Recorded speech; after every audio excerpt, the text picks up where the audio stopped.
The holidays are here, and this is certainly going to be a very different holiday season for me and maybe for you as well. It's the first year I'm not going to be with my family.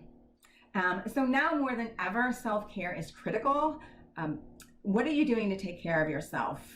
I'm going to help you make it through the holidays with these 5 steps, and we'll do it together, okay? Stay tuned.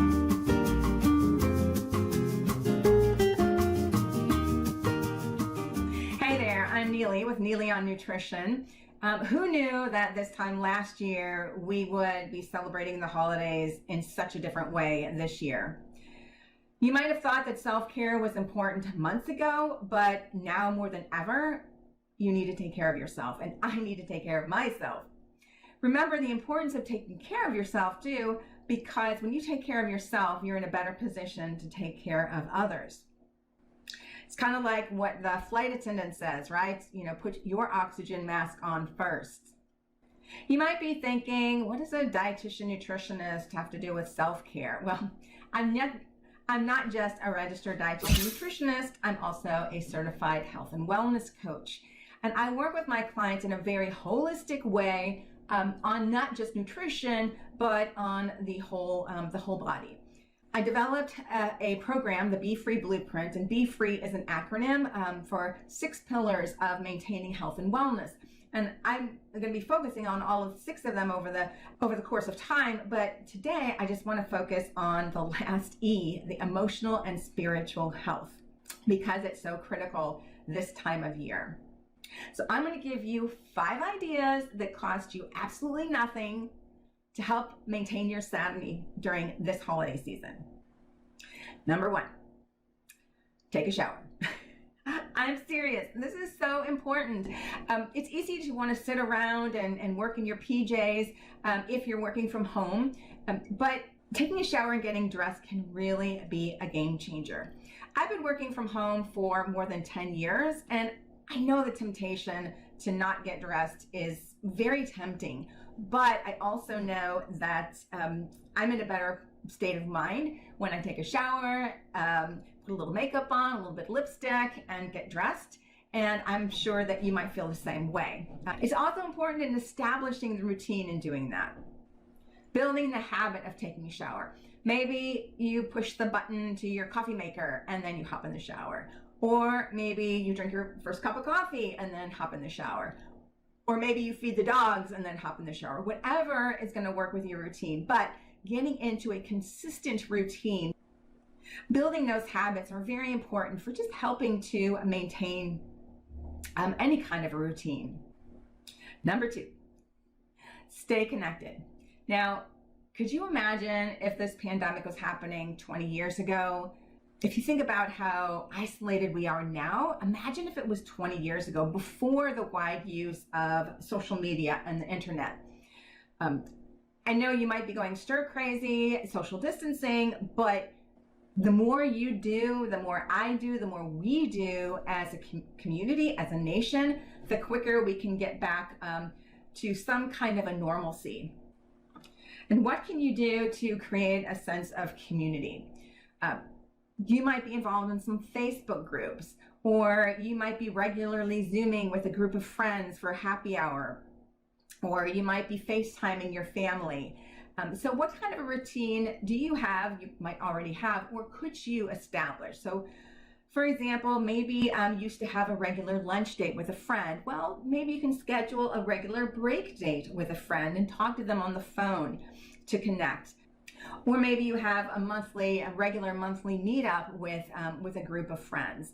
And I know families who regularly Zoom together like every Sunday evening because everybody's around the country. So just staying connected is really important. Now, consider though, if your online connection can create some anxiety, then you might want to find an alternative. You might need to find something different in a way to stay connected. But that leads me to my next tip, number 3. You might need to do a digital detox. So if your mind is not in a good place and you gravitate to points on the internet that just increases your anxiety, it might be best to stay off social media and the internet. I know some people get very overwhelmed by the information, and just being online, watching the constant news can really make it worse. So just pull the plug and disconnect if needed. So what kind of a routine can you set? Maybe you can get your updates from a certain news podcast that just gives it to you in bite-sized pieces. I know that I get my steps in every hour, my 250 steps, and when I feel that little vibration that it's time for me to move, then I get up and I turn my podcast on and I start listening to it. I also have some favorite late night comedians that I'll listen to on YouTube. So that's another option. I mean, usually they give me some the updates that I need when it comes to the news. And Stephen Colbert is my favorite of late. Number 4, listen to music. I don't personally listen to music on a regular basis, but I do know when I do hear some of my favorite songs, how it just gets me to move. Just a couple weeks ago, one of my favorite songs from the 1980s popped up in my feed from Depeche Mode. And then after I listened to that, another one from Pet Shop Boys, and it just brought me back. But anytime I hear those songs, it just always gets me moving. Furthermore, if you get up and start moving to some music, it gets your blood flowing, gets some oxygen to your brain. So it's a nice little diversion. Number 5, keep a positive mental attitude. A sure way to keep yourself stuck is living in the negative.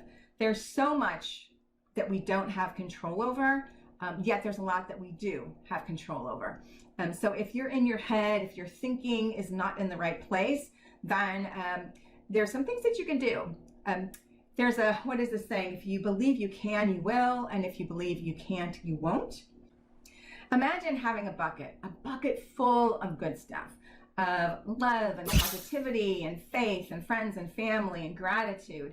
When we're in a healthy state of mind, our bucket may drain some, but it's easier to fill it up. But in more challenging times, there might feel like there's a gaping hole in that bucket and it's draining faster than we can fill it up. What are little things that you can do to fill that bucket up with? You can do things like you can call a trusted friend. You can check in on somebody that who may need a little bit extra attention at this time. You may just pop outside for a little bit of fresh air. You may pray and meditate. You might write a thinking of you note to somebody that you care about. Writing in a journal. I'm going to spend a whole video talking about writing in a journal, but it's a great thing to do. Taking the dog for a walk, just stretching, doing some simple yoga poses like downward dog or child's pose. Taking deep focusing breaths. Getting some oxygen to your lungs can really kind of calm yourself. Play with the kids, the dog, the kitty, or cuddle with the kids, the dog, the kitty, doing something with them. But you've got the idea. Go ahead and add your own. What I recommend is keeping a few things in mind, even jotting down a few things. In the moment that you might feel paralyzed and don't know what to do, you've got these thought out ideas that you're going to do to remind yourself to refill your bucket when it is emptying and it needs some refilling. Our situations might not be the same, but we're all experiencing this global pandemic. But how are we dealing with it? I'm reminded of a quote by Charles Swindoll. Life is 10% what happens to you and 90% how you react to it.